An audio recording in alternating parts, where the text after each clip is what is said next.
And it's bourbonblog.com live. We're here with Rick Molitor. He is the founding partner and also head distiller there at New Basin Distillery in Madras, Oregon. How's it going tonight?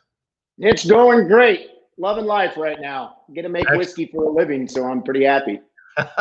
Excellent. And you do some really interesting categories of whiskey there at New Basin Distilling in Madras. One of those is the American Light whiskey, which we've heard more and more about, but you do rye, you do a little bit of it all, right? Correct. Yep. We love our whiskey. So I tell people I haven't met many that I don't like, but love making our own. And the American Light's been a really fun project we've been working with. That is incredible. I know you have one that is a 13-year-old American Light whiskey, which that's pretty old for any whiskey, right? Oh yeah, especially American whiskey. That's getting up there. That's definitely turning into the teenage years. That is. So American Light. So for people who don't know, what is American Light whiskey? Yeah, I love on your blog where you described it back in the 70s, the U.S. government wanted to try to reach out to the market and the taste profiles. So they were looking at creating, what I heard both ways was a lighter flavored whiskey to kind of compete with the other whiskeys that were coming into the U.S. market. But also they wanted to create a destination whiskey, an American whiskey to compete with just a Canadian whiskey, Irish whiskey, Scotch whiskey. They wanted American whiskey. The bourbon guys kind of came out both ways. They wanted a new whiskey that was able to compete with what's out there on the market, but they also didn't want to take away from their bourbon. So I heard there was a little bit of a disgruntled force from the bourbon traditionalists saying, yeah, we don't want to call it, don't even get close to what bourbon is, because that's truly American whiskey. So when American Light whiskey came out, it was really basic. They said, let's do any grain mash bill you want to create. It has to be distilled above 160 proof. That was one of the elements. So when you think of the traditional whiskey, is whiskey supposed to taste like the predominant grain? Right. Well, American Light whiskey, being that high alcohol content, lightens that grain flavor. But then they decided they would go to a next step and say, let's put this into barrels that are either uncharred, so it could be new uncharred barrels, or it could be used barrels, used charred barrels. And traditionally, used charred barrels are what's used. That's what we have ours in. Used charred barrels, they've been used, but they're not going to overpower the whiskey. So we have to put it in above 140 proof. It can't be below that when you're aging your whiskey in the barrels. It kind of doesn't make sense to use new uncharred barrels. It's a little more expensive to go down that route. The flavor notes that come off of a used charred barrels are just gorgeous. So that high alcohol concentration pulls all of that barrel flavoring out. And if you want to experience barrel flavors, American Light whiskey is definitely the way to go. And really the name, we don't want it to be misleading. It's not really a light whiskey. It does have a lot of depth and character to it. Yeah, and that's what was a little bit pretty funny. When it came out as light whiskey, we were working with TTB on our label. So we source our light whiskey both from Indiana, NGP, and from Kentucky. We bring it in, continue to age it in the high desert. So we didn't want to try to market it that we're a distillery that's making our 100% whiskey before we got our own on the market. So we found this really great product. We brought it in, just started loving it. We let it age, ensuring that our basic entry, what we call strong whiskey, is just that taste profile. And 3 years was where we found that sweet spot. So strong, the name strong, we wanted to, like I say, not hide it from the consumer. Our original bottle said, this is a nod to Jedediah Smith. He was an explorer, a white settler trapper in Oregon's history. We have some state parks named after him, some areas that have that tradition. His middle name happened to be Strong. So we wanted to say, just like Jedediah Strong Smith, he needed help from back east settling Oregon, and so did we. So we bring you this American Light whiskey from back east, continued to add a little bit of our unique flavor to it, and produce that. Incredible. And again, it's Bourbon Blog Live. I see a lot of you all joining us. We're talking with Rick from New Basin Distilling there in Madras, Oregon. Make sure you do subscribe to Facebook, YouTube, Twitter, wherever you're watching this from. Make sure you share this video live now. And don't forget, after this video, if you are a podcast fan, the audio does go on our podcast. There's our podcast channel. So if you enjoy listening to Whiskey Podcasts, make sure you subscribe to ours. And Rick, you all do a number of whiskeys in addition to the light whiskey. You have a wheat, rye. You have a lot that you do there. You tackle a lot of categories. Tell us about some of your other Willie's whiskeys. Yeah. So our story goes back just 5 friends sitting around the fire drinking some whiskey and saying, we love this stuff. Let's make it. You start talking big. We actually started going down that path. 2 of my partners are farmers. One's a 3rd generation farmer in the area. Another one's a cattle rancher, a crop duster. So we were all just saying, let's take some of the grain that you grow and let's make some whiskey. We were really debating to call it New Basin Whiskey Company, just because that was our focus. That was our baby. And like a lot of guys starting out in the industry, we were very ignorant. We didn't know anything about the industry, only that we really like to drink whiskey. So we started down that path and got to the point quickly that we needed to do some other products to help with that cash flow to get things going. But we didn't want to cheapen it. We wanted to make sure it was good product. So that's where the American Light came out in 2015. We hit the market with that, some gin and some vodka. And then we started really focusing in on our own. In 2017, we released our first 100% farm to bottle. So we grow the 100% Oregon certified rye. Literally, we go out to the farm, bring it on a trailer. We grind it on site. We mash it. Our local water is really phenomenal. We have our water source comes from Opal Springs. So it's one of the deepest freshwater springs in North America. It comes to us unfiltered, uncut, just a beautiful water. It's really amazing. If people are able to look up Opal Springs, check it out because the water in itself is crazy. So we use that, mash, ferment, distill, all on site. And like I said, we released that rye whiskey in 2017. It's got a couple here, Resignation Rye. So Resignation Rye, my background was education. So I was the local school superintendent here for 9 years. And when I resigned from being a school district, what do? You make good whiskey. So Resignation Rye is where the name was born. It's 100 proof, 100% rye in the mash. There's no other element that's in it. I'm a little bit on the anal side where I want the grain that we put into our whiskey to be 100% ours. And since we're not quite malting yet, we add enzymes to be able to break down those starches to help us with the fermentation process. Well, I love that it's the farm to table, the grain to glass, what you've done there with using the local water, grain that you all grow. That's something we don't see every day in the world of craft distilling. That's very unique. Yeah, what I've heard, there's about 15% of the craft distilleries actually grow their own grain. So yeah, we're really proud about that fact. We love it. We think it's just a really unique, fun thing to take. Every element of our whiskey is from Madras, Oregon. I mean, literally five miles perimeter is where everything comes from to make this whiskey. Incredible. And that water source, what does that do to the whiskey? I know it's known for being a pure water source. What does it do? Yeah, well, for the mash in itself, it really does help. Neutral pH is a 7. This comes to us straight from the spring at 7.8 pH. Very easy to bring that down in the mashing process so we can really pull those starches and sugars out of the grain. So we bring that down to about a 4.5 on the pH scale. But then the flavoring profile, we really think the water is just, we tease people that visit us.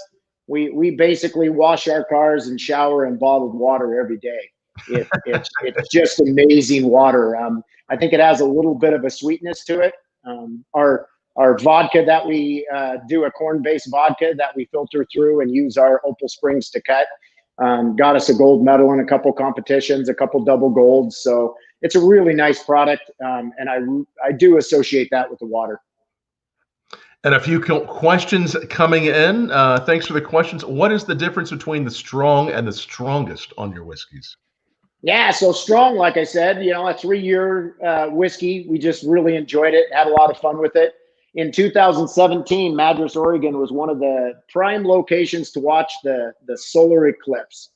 NASA actually said everybody should go to Madras because it has the best opportunity. So my little town of about 6,500 people, we had over 100,000 the show.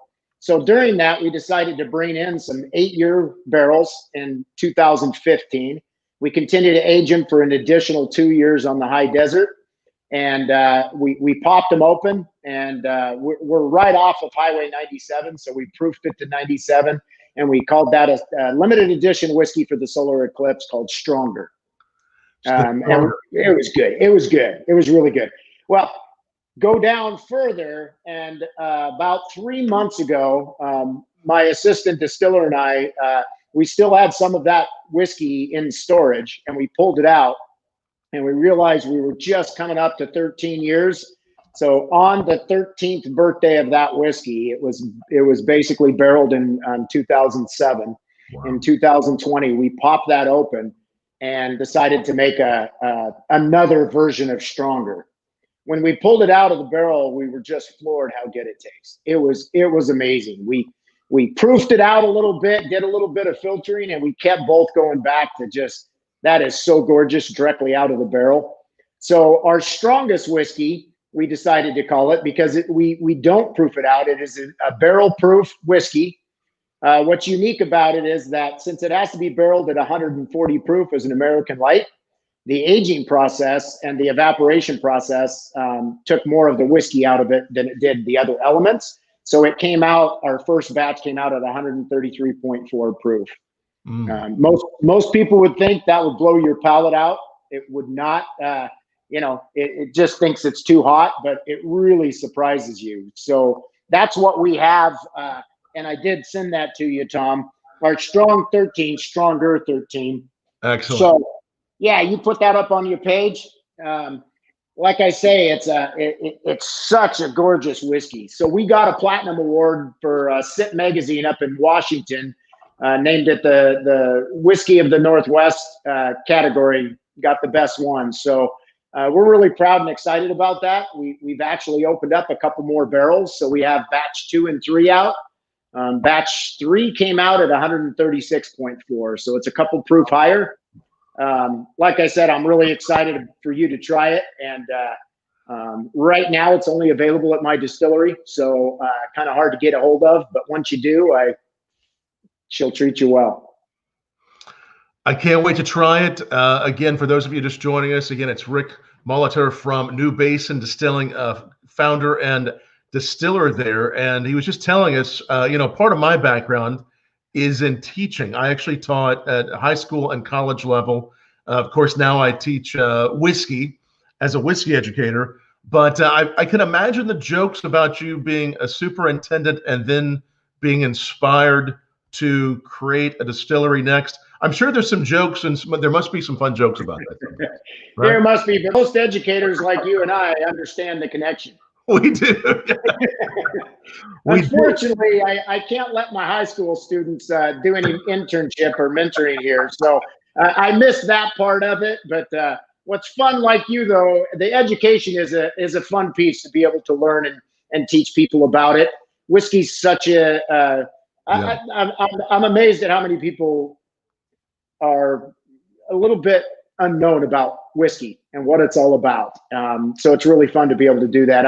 I teach a whiskey class for the local community college for the adult learning program. So that's really fun to be able to do. That's cool. And I bet at some point, once the students that you've had at some point become of age, they'll be good interns or even be sipping your stuff. I'm sure several of the fellow teachers will be as well. Yeah. And especially after 2020, they deserve it. We got to get one for them. They really do. That's such a cool story, though. All right, so some good questions coming in from Jeremy Murrell. Thank you for the question. How does Oregon whiskey differ from Kentucky whiskey? I mean, how does your, and I think that also leads into another question, and thank you, Brian, for that. How is terroir a factor with your whiskey? As you look at terroir, how does that make Oregon whiskey taste different? I think that's true. Terroir's kind of that new word coming out with whiskey. Yeah. And I think it's really important. It's fun for people to explore. What I tell people is it's really difficult to be able to, when you have a rating on your whiskey, I always tell people that's one person's interpretation. Everybody has such a unique palate that they experience the whiskeys in different ways. And that's what's fun to explore these small distilleries like mine. Terroir, with mine, when we're talking the grain, the water, really the whole process is based within the distillery. It's really fun to be able to compare that. So I think like my rye whiskey, 100% rye on the mash is pretty unique. Rye is a little bit interesting to work with. It's not as the spicy notes and the hotness from rye does not come through as much in the 100% rye. We are aging it in smaller barrels. However, we did just recently open a 2-year 53-gallon barrel that gave us some really nice results. So I think the Oregon whiskey, that question, it's a little bit hard to say how distinct it is. But I think if you tried my whiskey compared to the other 64 distilleries around Oregon, there's going to be some very unique differences. One element that I didn't talk about also was, so my Wild Will wheat whiskey. Yeah, so we came out with a wheat whiskey, same process as my rye. So we grow the wheat. It's I have little kind of areas here. We grow the wheat whiskey or the wheat, a nice white winter wheat. We grind that on site, just like the rye. The cool factor about the wheat whiskey is that we did want to get that unique flavor profile. So there is an American oak that just grows on the Pacific Coast. Its trade name is Oregon oak. It's really popular in the wine industry. There's one cooperage here in Oregon that makes Oregon oak barrels. Oh, wow. Being a new distiller, though, the Oregon oak barrels are about 2 to 3 times more expensive than a traditional American oak I can get. So I worked with the cooperage, and I took their waste product, their oak chips they use in their process. I had them add a nice char to it. And in my wheat process, at the end of the aging process, we add heavily charred Oregon oak chips to it. It creates a very unique, I call it almost a medicinal finish to it. Oh. A lot of smoke comes through with it. So with that, it's really fun to be able to explore that Oregon oak. Garryon is its scientific name. So again, it's some of the chips from the staves that are made in Oregon that are from. Are they actually Oregon trees, or are they just what's the? Yeah, so the cooperage is Oregon Barrel Works out of McMinnville, Oregon. The guy's name's Rick. Also, he sources the oak, so he goes out and actually harvests the oak from around Oregon. There's a little bit that I know. I thought he told me he went down into northern Oregon for some, but anyway, the Oregon oak. It's so cool to be able to look at that. For the whiskey kind of facts too, some people believe that the Oregon oak is really closely related to Japanese oak because of the Pacific Rim. So they say there's some qualities. I haven't really been able to do a lot of research and/or tasting research on that, but it's on my to-do list. So there may be some similarities between being part of the Pacific Rim, the ocean, the trees, what you all have there as far as what the trees impart on the whiskey, and also Japanese whiskey. Right. Yeah. That's very interesting. So a whole new area to explore, obviously, as Japanese whiskey gets so popular and as craft distilling gets so popular as well. Good question from Michael Moeller. Thanks for the question, Michael. We know Oregon is a big beer state. What is New Basin's relationship like with local brewers and your barrels? Yeah. So we kind of have a fun contest. It gives an example of Oregon. There's a brewery in Portland, Oregon called Stormbreakers, and every year they do. It's called Brewstillery. So they invite 20 breweries and 20 distilleries. We match up either ourselves or they'll help match us up with a brewery if we don't have one that we're working with. And we come up with a unique entry of a beer and a whiskey pairing. And it's just a lot of fun. So we've been working with some different breweries.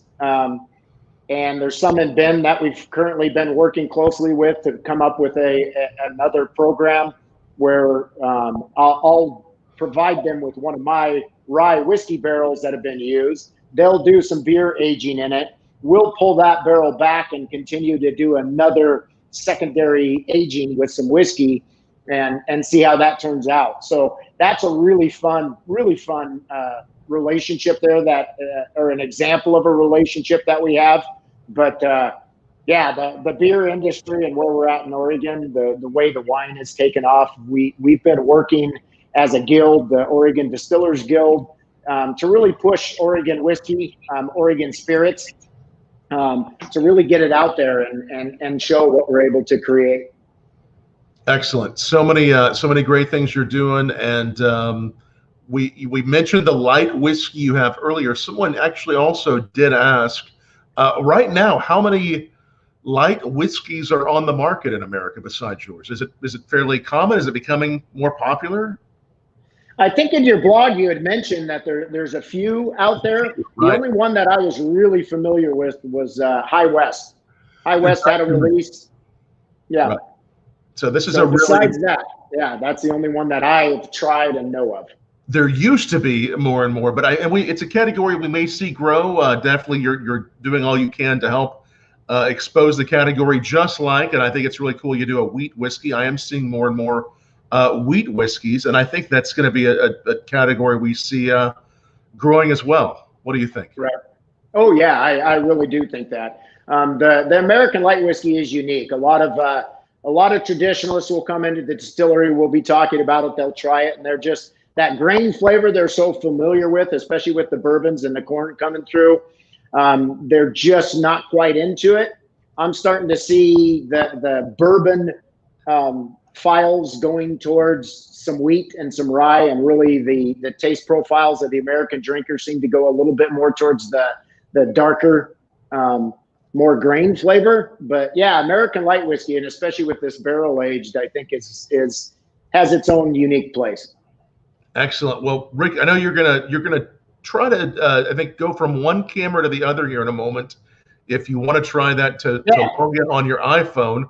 And the cool thing is, as you log in on that link, I'll be able to let you in, and then Rick's going to take us on a little virtual tour, because I know a lot of y'all that go to distilleries on a regular basis really miss touring distilleries like I do, or the few distilleries that we have been able to go to during the pandemic. So Rick's going to bring home a little of that experience for us by logging on that StreamYard link that he has there, and then I'll bring him in through his other camera into the room. And as we do that, again, you're watching Bourbon Blog Live, and tell us, I know you must have several fans there watching.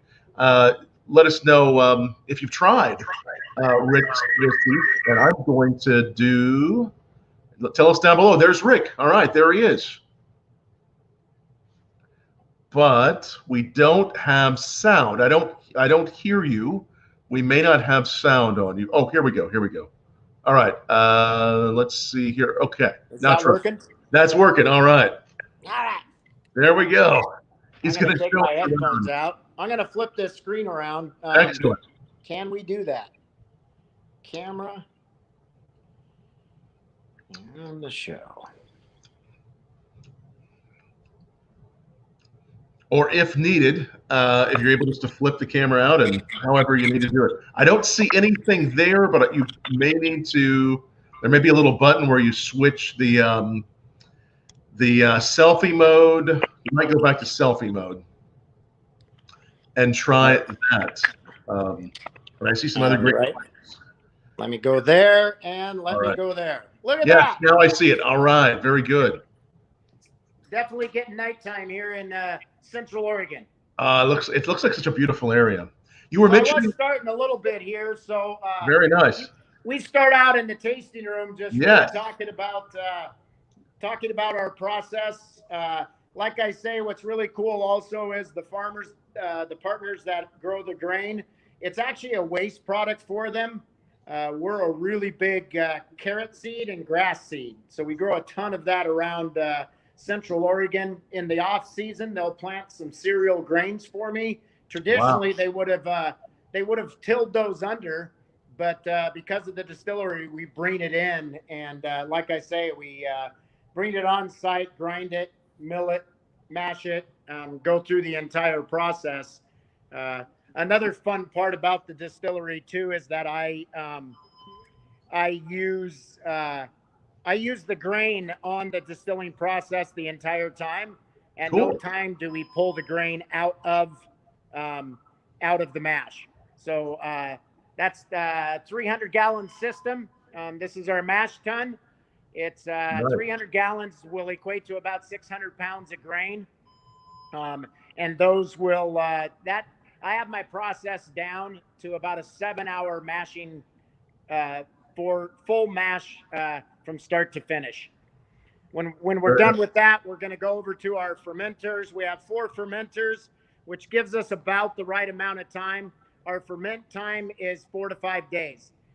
Right now, we're not in production mode. We're just cleaning up, particularly from COVID. We did a little bit of the sanitizer. Yes. Somebody asked earlier about our relationship with beer.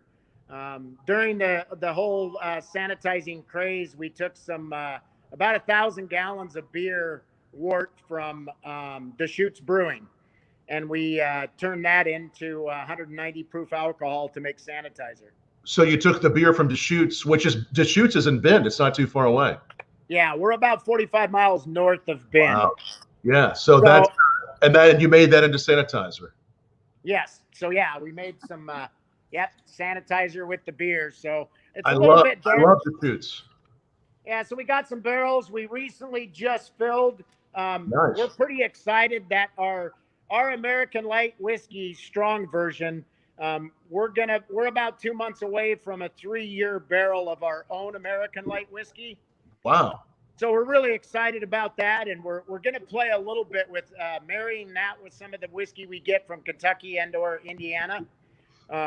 So this is our still. Oh, lovely. It's a hybrid still. We're really focused on the pot and the first column. The first column has 4 plates in it. That's our whiskey column, and that one will produce our 160 to 164 proof whiskey. When we do our rye and our wheat, we'll go straight off the pot. Excellent. And when you did that, you decided to do the hybrid. What led to the decision to do a hybrid still? Well, basically, we thought it was kind of cool factor that we would be able to do vodka and gin with this still. The other 2 columns are 10 plates each, so it's a 20 column. We could do 24 plates in one run to get our 190 proof. But like I said at the beginning, we're whiskey guys, so we don't like to waste our still on. Not that vodka isn't worth it, but we like to run our whiskey through it. So you want to do the whiskey. Traditionally, yeah. So yeah, you look at, and we did not have to buy a second column or a second still to be able to do vodka if we wanted to. So there was definitely a cost savings within it. This one has a separate cooling system tower that runs off of the botanical basket here. So we're able to keep our botanicals and our gin run away from our whiskey production, which it's a pretty tough gig to really clean that still out if you're running botanicals. Excellent. Yeah. Beautiful looking still there. Yep. So we're a pretty small operation. Like I say, we have more. Definitely, we have way more ground product in the ground than we do in the bottle. But yeah, this is my little world. I like it. I can't wait to get out to New Basin and Madras, Oregon. Again, not too far away for those of y'all that know Bend. And I will switch you back over here. And thank you for that tour. And then I think you gotta, we'll make sure our sound is back going. So he will bring his sound back in just a moment. Again, some other great questions coming in. And thank you all so much for watching. We'll stick around with Rick here just a little bit longer as he chats with us live from New Basin Distilling in Madras, Oregon.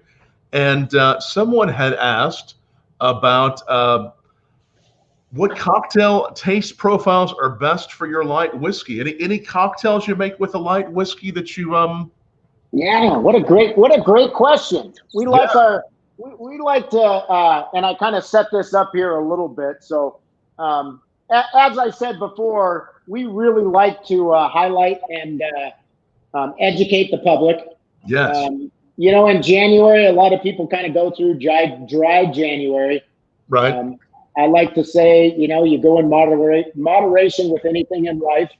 And one thing we do at New Basin is we talk to people about drinking in a responsible way. And that does include, if you're doing mixed drinks, one of the things that people throw out the door is healthy habits when you mix drinks. Right. So at New Basin, we started creating it's a mixing vinegar. Oh, so, cool. It's a balsamic vinegar that we have about 19 flavors. This one happens to be a honey ginger balsamic vinegar. Wow. And what we do with that is our whiskey makes a really nice mule, like a Kentucky mule. We call ours the Madras Mule. So, I like it. Yeah, what we'll do with that is my lighting isn't very good in here. What's cool about this, and we talked about being a healthy drinker, right? We're not supposed to put that on the label, of course, our alcohol. I could put it on my vinegar. We use a teaspoon of honey ginger balsamic vinegar. It's really nice, and the qualities of that is people know that balsamic vinegars are a really healthy product for you. And the cool factor about that is that it has about 10 calories per teaspoon. Okay. So we just added 10 calories. We like to do a little bit of a fresh squeezed lime in that. So we add that to it. What we do is, since we have such beautiful water, we just take a soda stream. We use our local water. We carbonate that with the soda stream. We add that to our mix. So since it's water and carbonation, we are at about 10 full calories for that mixer. Excellent. You add this works really well with vodka too, of course, as a mule drink. But this one, we add a nice shot of our whiskey, a little bit of ice. And as I said, we make that into what we would call our Madras Mule. Besides the alcohol content, you just poured a really delicious cocktail, the Madras Mule. And it has, like I say, a base of about 10 calories, excluding the alcohol. So cheers to everybody. That looks beautiful. The Madras Mule. Cheers, Rick. And that's one of our most popular drinks. When we're able to open our bar according to Oregon rules, we can have special events now and then. This definitely is one of our most popular drinks. And again, made with that it's a mixing vinegar. It's something that you all create there. Correct. Excellent. And that adds, so what depth does that vinegar add to it? When you think about putting, because I've had some cocktails with vinegar, but I know there's something we haven't seen a whole lot of, we're seeing more of. What does it do? Yeah, with this one, with the honey ginger, it adds that ginger profile that tastes like the ginger beer you would typically use in a mule. With the typical ginger beer, you're at a full soda content. You're usually about 30 to 40 grams of sugar. So it's just it's pretty rough when it comes to the healthy aspect of it. So that flavor profile is nice. The balsamic vinegar adds a nice sweetness to it. If you're a vinegar fan, you can add 2, 3, a whole tablespoon if you want. It really comes up with that unique vinegar characteristic to it. But most people, when they try it, are really floored that the vinegar itself adds a nice sweet characteristic to it that, yeah, people are really floored when they try it. You can get more in there if you want to, but that's so interesting. You experiment in so many interesting flavors, and I'm going to go ahead and put your website up because a lot of people are watching that want to know more about it. It's newbasin.com is the place to go. But not only do you experiment in these really interesting categories like American light whiskey and with the vinegars and everything you do, but you also do some experiments with cigars, and we have a lot of fans that enjoy cigars. That watch us every week on our Cigar Saturday and that watch us throughout the week as we do pairings. Tell us about your New Basin cigars. All right. We just went to the healthy aspect. Now we kind of go a little bit away from We want both worlds. Once again, in moderation. Right. So, yeah, I love cigars. That's another passion of mine. When Tom and I started this evening, he told me about his other podcast with cigars and blog. And I was like, Yeah. oh, we got to meet one of these days. We but will. Nothing I don't think anything pairs better with whiskey. The question just a little bit ago, what mixes well with whiskey? And I always tell people a cigar. That's my go-to. I love whiskey and cigar and doing those pairings. So here at New Basin, we highlight that. We do sell cigars out of the distillery. And one of the things that we do is we buy cigars and we age them in our whiskey. So we call them New Basin whiskey sticks. Nice. We use our rye and our wheat whiskeys. It's a pretty unique process. It's pretty fun. If you want to try it at home, you take a shot of whiskey, put it in your humidor or an airtight container. About 12 cigars. In 3 weeks, they will absorb the entire shot of whiskey. Nice. And then you have to take them out. Dry them back down so they will light up, and just a really nice pairing, really nice flavor profile on our whiskey sticks. That is so cool. So again, I can't wait to try yours, but what we would do would be take a good shot of whiskey, put it in a humidor or in an airtight container, about 12 to 16 cigars, and that whiskey will eventually be in a couple weeks, really it will retain some of that, kind of like the angel share, but it goes into the cigar. Yeah, it really does, and you'll be amazed that after that period, it depends on your environment too. But after that period and how airtight your container is, they'll be pretty. They'll have a little moisture to it. You can tell they're not going to light at that point. You definitely have to dry it back out to get to that flavor profile, but not enough you're going to lose your cigars. So a little bit of, you got to baby it a little bit, but it's like a lot of things in life. It's worth the wait. And for fans of cigars and also whiskey, those cigars can be found at your distillery then. Correct. Excellent. You call them New Basin sticks? Yeah, New Basin whiskey sticks. New Basin whiskey sticks, the perfect pairing for the New Basin whiskey.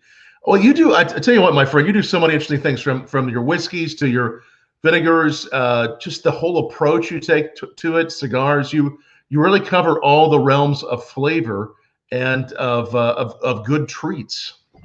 Yeah. One fun little side element also is we're working with. So one of my partners is a rancher, a cattle rancher.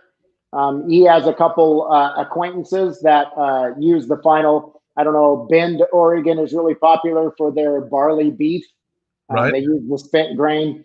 I have a couple ranchers that use our spent grain to finish their cattle with. So we call it bourbon beef instead of barley beef, but it's a really fun process. It's kind of neat to see that grain go full circle. And that's wonderful because for the environment, for nature, they're able to use that spent grain, which otherwise would have no use. But the cattle can actually can take that, and that's part of their diet. And how does that help the cattle's diet? Just out of curiosity. Yeah, we've actually worked with some food science professors from Oregon State University that looked into it. Since I explained before that I'm on the grain distiller, so at no time do I have an example here. Here's this is what my mash looks like. in the morning, if it's a winter morning, this is rye. So if you look at it, it's like a loose oatmeal. Rye is pretty touchy. If I breed it up, if you would bring your mash up to a boiling point, what you're doing is gelatinizing it and turning it into oatmeal. So it gets pretty thick if you don't watch it and aren't careful with it. But this rye, although it doesn't look very good, I'll pull some out when it's at 140 degrees, add a little cream to it, and it's almost like an Irish oat. It's so good. But as I said, through the whole process, 300 gallons of this go into the fermenter. 5 days later, the exact 300 gallons that'll look the same will go into my still, and we pull off the alcohol from that. And a lot of people are really floored that the first run off the still takes that mash and turns it into that. Well, this is basically my stripping run. So it has all the elements that are in it and the elements that you don't want in it. But what's cool, and back to the question about the cattle, is there's still a little bit of that fermentation left. And I think the cows are pretty happy to be able to eat it. The farmers will take about 220 gallons of this. And what the food scientists say is there's not a ton of nutrition. They could not survive solely off of this. Right. But they pair it to, it's like cattle are eating they're finished on grass or finished on, like grass fed at the final or corn fed. If you add a little bit of that mash to it, the food scientists said it was like adding some really nice spice. The cattle will just enjoy it that much more, give it more flavor, make it unique. And I have a couple videos of some cows that just seem like that they're in heaven when they get the whiskey wash. They seem to enjoy it. It gives them some pleasure. That's yeah. That's a good thing. So many of the whiskeys there, grain to glass, farm to bottle. The grain is used. I mean, this is a good example, I think, for people to understand just how thoroughly some distillers really think through what they do, the impact on the environment, and just really doing something that is really just wonderful for everyone and for the cows too. Yeah. That's amazing. Well, you're doing great work there. At some point, maybe we'll get you on our Cigar Saturday show, and we'll try some of your sticks, and hopefully, once things are better, I'd love to come out and see you there in Madras, Oregon. Madras, Oregon. And for those of you that might be close by, newbasin.com is the place to check out. How many states are you in? Where can people find your products? We're really Oregon-based right now. We're just starting to expand and grow. A couple of weeks ago, we got a license in Illinois, of all things. There's an online platform, Spirit Hub, that is able to sell and distribute online. So we're starting to reach out. We're starting to get a little bit out there, but slowly growing and making sure that our true whiskey is going to be enjoyed by as many people that want to try it. Excellent. Well, congratulations on getting to more places and on all you're doing. And thanks everyone for watching bourbonblog.com live. And if you did join this video for some reason towards the end, this is up permanently on the channel you joined us on, also up on our podcast. Rick, thank you so much. And thanks for all you're doing for the world of whiskey. And it's been fun. I appreciate what you're doing, and cheers, everybody. Cheers. Thanks.